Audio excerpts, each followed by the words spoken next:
Thank you for coming today, Emma. I had heard about you from James for a while.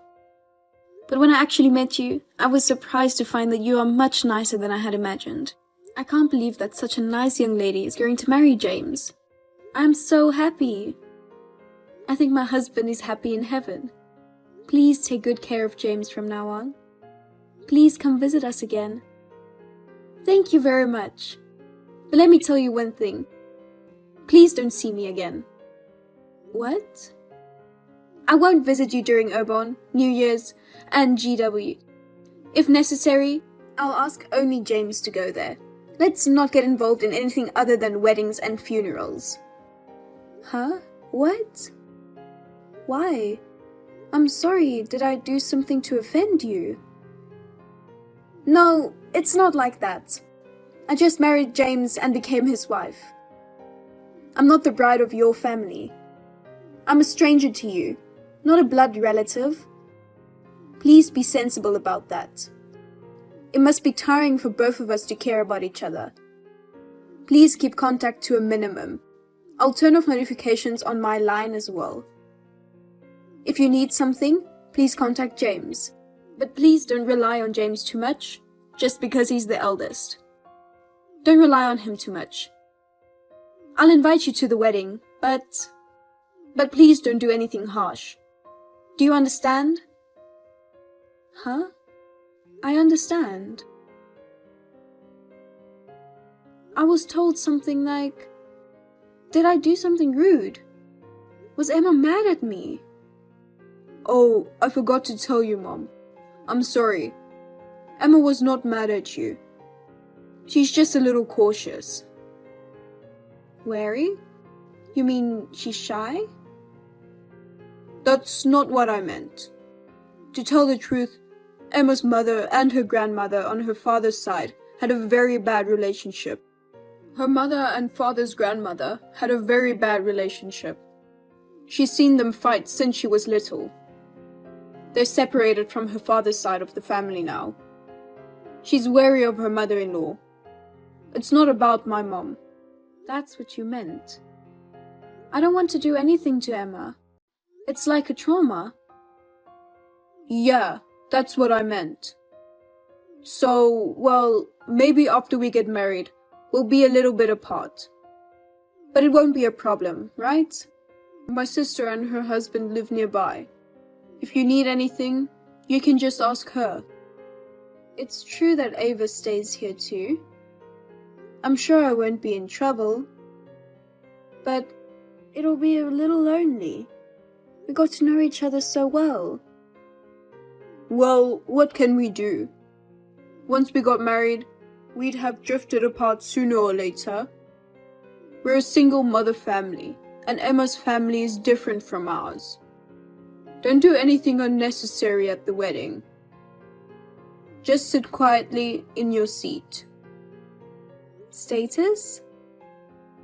I don't know, but... well, if that's the case... I don't mind if Emma does as she wishes. What's more important is that you two are happy as a couple. I hope she'll let her guard down in time. Well, we'll just have to wait and see. Anyway, thanks for your time today. I'll let you know when the wedding date is fixed. Mother-in-law, what is the meaning of this? What in the world is going on? Emma, it's been a while. Congratulations! I heard from James that the baby was born safely. I'm glad to hear both mother and child left the hospital in good health.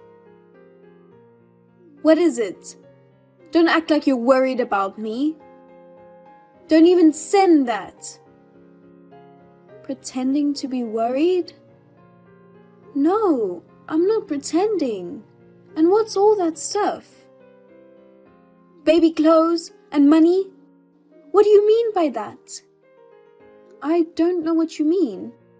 It was supposed to be a baby gift. A small gift. I heard you were going to buy baby clothes. I thought I'd get you some clothes for everyday use. A bib and... I'm sorry, you didn't like it? You've finally shown your true colors. Sending me those cheap clothes and money like that? Like you're trying to ingratiate yourself with me. Are you trying to appeal to your grandchildren? My son is mine and James. He's not your grandson. Just because my son was a boy, you'll say something about an heir. Huh? I didn't mean it like that. There's no room for carelessness. I thought you've been quiet for the past 3 years. You think you can catch me with that cheap stuff?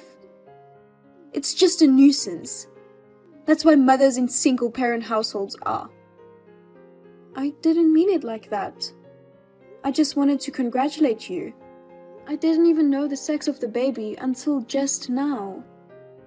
No need to make excuses. The child is not your grandchild, and he's not your heir. Besides, there's nothing to inherit from a poor family with a single mother. I never said that. I never thought so. Why do you say that? You're playing the victim. It's so obvious. They don't send unconditional congratulations. We know what they're trying to do. They're just trying to get us with cheap stuff and money. They want us to take care of them in their old age. Don't think you'll get your way. I already threw away those trashy clothes. My parents will give me something better, so I don't need it. What? Oh no. Please don't waste your time like this. No matter how much you try to curry favor with me, I will not associate with you or your relatives. I won't care for my mother-in-law at all. I won't even let my children see her. And please, don't get involved with James anymore. Wait, Emma. You've misunderstood me. Please listen to me. No, there's nothing more to talk about. Pretend we're not here. Goodbye. Mom, what are you doing? I was just getting out the hospital and taking it easy. Don't make Emma angry. I don't know why Emma got mad at me. I just sent my congratulations. I don't know if she blocked me or what, but she hasn't responded. I told you not to interfere as much as possible, but you went to the trouble of sending a congratulatory gift. I don't even know if it was a gift. What do you mean? Don't play dumb with me. Emma was right after all. What did you want us to do with the $3,000 you sent? Were you going to ask us to give you your grandchild? Or you think you would be able to obligate us to live with you? With a mere $3,000. Did you think that you could get close to your son and his wife? Did you think they'd take care of you in your old age? What are you saying, James? What you guys are saying is crazy. What are you thinking? Say it from the beginning. Then let me tell you at this point. I've been putting up with it all my life. Because we were a single mother family. What? I've been lonely because I didn't have a father. I've had a hard time because we were poor. I've always felt ashamed of being a single parent. I've suffered because of you. Even after I got my own place, you held me back with your meager support. When I got married, you tried to interfere with my wife and kids. You tried to do everything according to your wishes. Emma's parents never did anything like that. Hey, James, what are you talking about? I can't live my life being exploited by you anymore. I don't consider people like you my mother. I'd rather just break up with you and be a stranger. I'll live my life with Emma's parents as my parents. I don't want any more support from you, and I won't give it to you. I won't let you see your grandchildren, and I won't take care of you. spend your old age alone and lonely, and regret what you did to me. Don't touch my house again. I get it. In short, you want to be insulated from me because being a single parent is a disgrace. With my humble assistance or a mere token of a monetary gift. I don't expect you to take care of me in my old age. Is that what you're saying? That's what I said. It's really annoying, so don't ever get involved with us again. I see. Then, will you get out of my house? Huh? Why? Is the house the apartment we're living in now? Yes. If you don't want my help, I suggest you get out of that apartment you're living in. No, why? This is the apartment I've lived in since college. I don't need my mother telling me to move out. I do. That apartment you guys are living in? I'm the owner. Huh? Owner? Yes. I bought it about 10 years ago. I own the whole place. What? You're lying. It's true. That's why you guys are living there. That's why you guys get to live there for 60% less than the other apartments. Remember when you started college and lived on your own? I introduced that apartment to you. Don't you remember? I did, but I can't believe you're the owner. That's impossible. Where would you get that kind of money? What do you mean, where? Of course, it's my own money. It's not that big, but I'm the president of an apparel company. I make a fair amount of money. What? President? No. Of course not. We've always been poor. Mom, you were always working to make money. You left me and my sister to the neighbor lady. Neighbor lady? Is she Olivia who used to come to our house? She was my nanny. What? A nanny? When you were little, about a year after your father passed away. The new company I was starting took off and I got busy. I hired Olivia to take care of the housework and babysit. You're talking about Olivia, aren't you? What? A nanny? We could afford that? Why do you think we were poor in the first place? I never given you a hard time financially. I never made you lack for food or clothes. I took you on all kinds of fun and vacations. I sent you to the schools you wanted to go to, from elementary school through high school. I didn't give you hand-me-downs or second-hand school supplies. We gave you brand new ones. I gave you all the club activities and lessons you wanted. I even allowed you to go to college without a scholarship. I never took a penny from you. When have I ever exploited you? Well, no, because when Emma found out I was from a single-parent family, she told me how hard it was for you to be poor, and how lonely it was not having a father. She said she felt sorry for me because my mother exploited me. She always comforted me. That's when I realized we were poor. I thought, what's that? Emma must have had a preconceived notion that a single mother family means poor. And since you don't know any family with both parents, because you don't know any family with both parents are present, you just assumed it was true because of what Emma told you.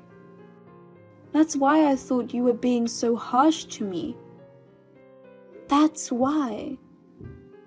Sorry, Mom. You know, when I think about it, you even paid for my college tuition.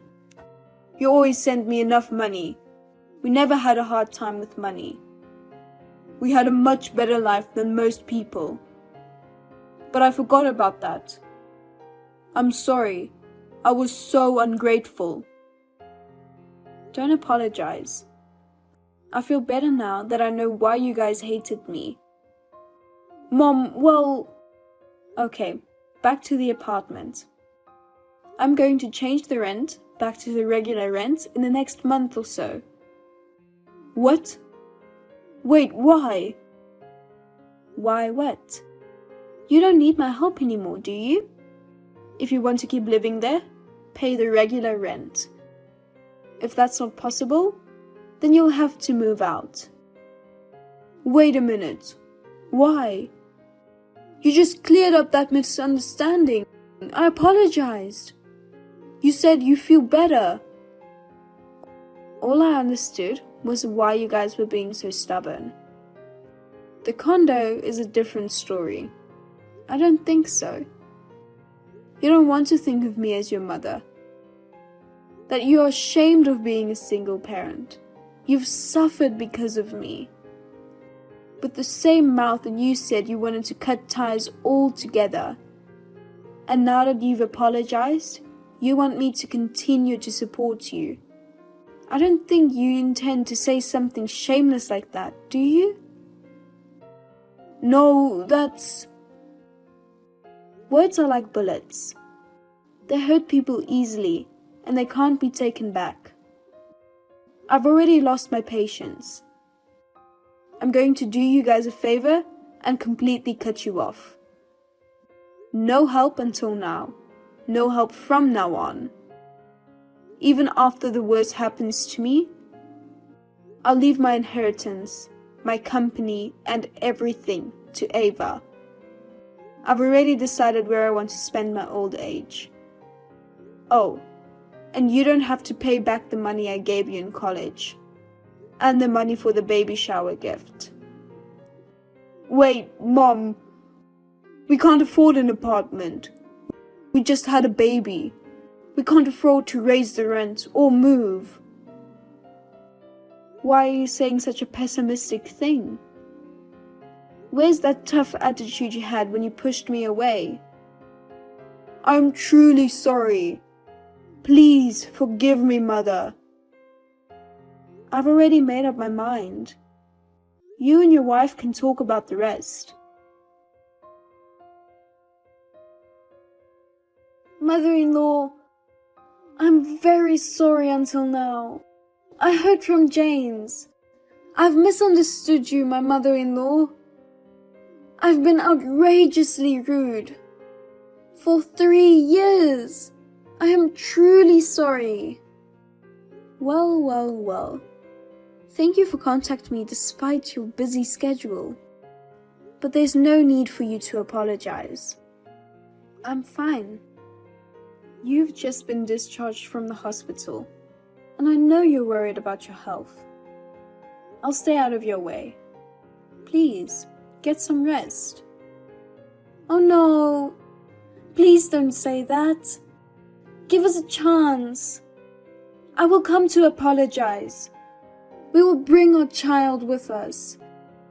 Please, look at his face. No.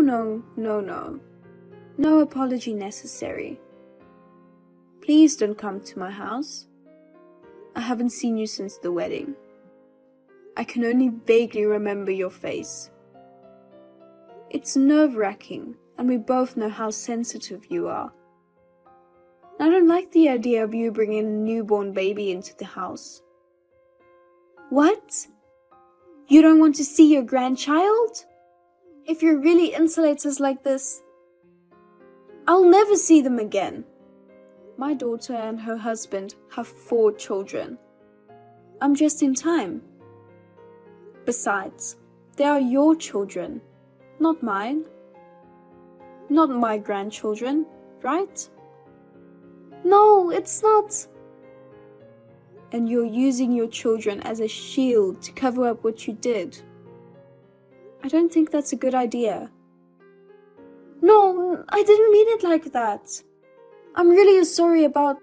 And the baby shower gift. Please allow me to express my belated thanks.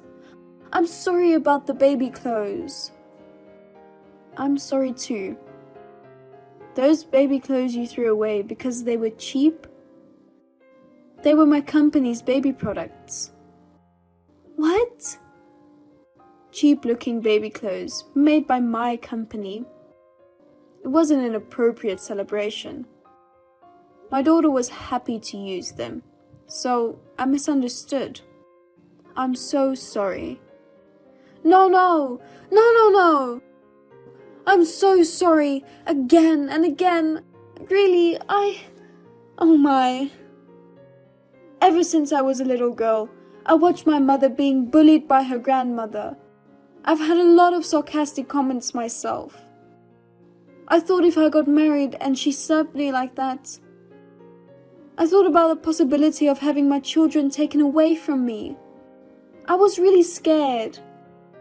I really didn't want to get involved in a wife-mother-in-law problem. I understand that your grandmother is a very troubled person. I know that there are people like demons in this world. But my grandmother and I are different people. She's not a creature called a mother-in-law, but a human being.